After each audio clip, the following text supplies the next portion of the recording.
13 বছরের শিশু মোহাম্মদ কাউসার বাবার কথা জিজ্ঞেস করতেই চোখ ছলছল করে ওঠে। চোখের কোটরে ছলছল করে ওঠা জল বাঁধ ভাঙা নদীর মতো গড়িয়ে পড়ে চিবুক বেয়ে।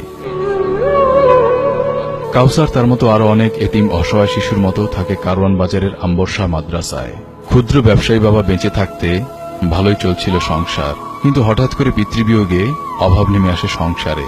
একাকী মা সংসার চালাতে না পেরে ভর্তি করে দিয়ে যায় এই মাদ্রাসায়। তারপর থেকে এই মাদ্রাসাতেই তার থাকা খাওয়া, আর চোখে স্বপ্ন বড় আলেম হওয়া। শেষ করার পর কিতাবখানা যাব। তার মতো আরো অনেক এতিম শিশু বেড়ে উঠছে এই মাদ্রাসা এতিমখানায়, যাদের চোখে রয়েছে আকাশ জোড়া স্বপ্ন। আমি এখানে 2 বছর ধরে আসছি, পাঁচশো পড়ি হেফজখানা যাব। ভবিষ্যতে বড় হাফেজ হবো। আব্বু নেই, আম্মু আছে, দেশে থাকে।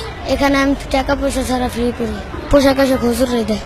এতিম অসহায় ছাত্রদের দায়িত্বে থাকা শিক্ষকরা জানালেন, এসব শিশুদের ভালো মানুষ হিসেবে গড়ে তুলতে দিনরাত পরিশ্রম করেন তারা। এখান থেকে হেফজ শেষ করে তারা কিতাব বিভাগে যায়, সেখানে যায় দাওরা হাদিস পাস করে এখান থেকে। আর মাদ্রাসা কমিটির সহ সভাপতি বলেন, বিত্তবানদের দেয়া অনুদানে ভরণ পোষণ করা হয় এতিম শিশুদের। এলাকার যারা আছে তারা বহন করে, আর কমিটির ভিতরে যারা আছে একটু বিত্তবান লোক আছে তারা দানের হাতও কিছু বাড়িয়ে দেয়। শত অভাব অভিযোগ অনুযোগের মধ্যে বেড়ে উঠছে এতিম অসহায় শিশুরা। তবে যৎসমান ইফতার হলেও কষ্ট নেই তাদের। সব দুঃখ কষ্ট ভুলে সবাই মিলে একসাথে ইফতার করার মধ্যে দিয়ে আনন্দ ভাগ করে নেয় তারা। মফিউর রহমান, 21 টেলিভিশন, ঢাকা।